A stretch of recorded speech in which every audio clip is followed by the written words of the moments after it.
street put flippers with their gunshot already. Terrible. Atambarosi. Vakairasa zvamwari yazvidhakwe. Hakuna munhu anoshandiswa nembanje. Zvavaingoda nditogara sechinami.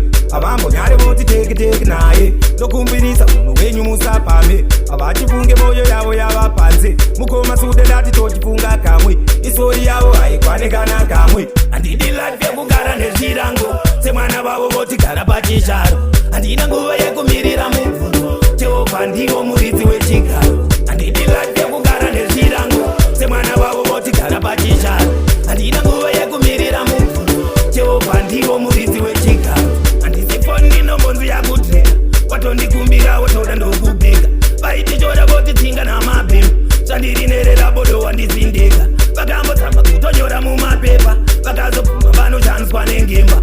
Handisi motokasa mboda kutoklemba. Ndivana Saturday padiri vatochepa.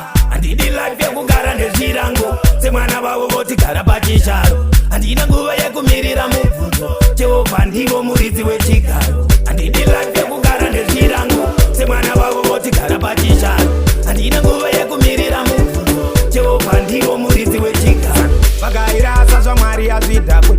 Hakuna munhu anoshandiswa nembanje. Zvavaingoda nditogara sechinami. Havambonyari voti teki naye. Ndokumbirisa munhu wenyu musapamhe. Havachifunge moyo yavo yava panze. Mukoma sude ndati tochifunga kamwe. Isori yavo haikwane kana kamwe. Handidi life yekugara nezvirango. Semwana vavo voti gara pachisharo. Handina nguva yekumirira mubvunzo. Jehovha ndiwo muridzi wechigaro. Handidi life yekugara nezvirango. Semwana vavo voti gara pachisharo.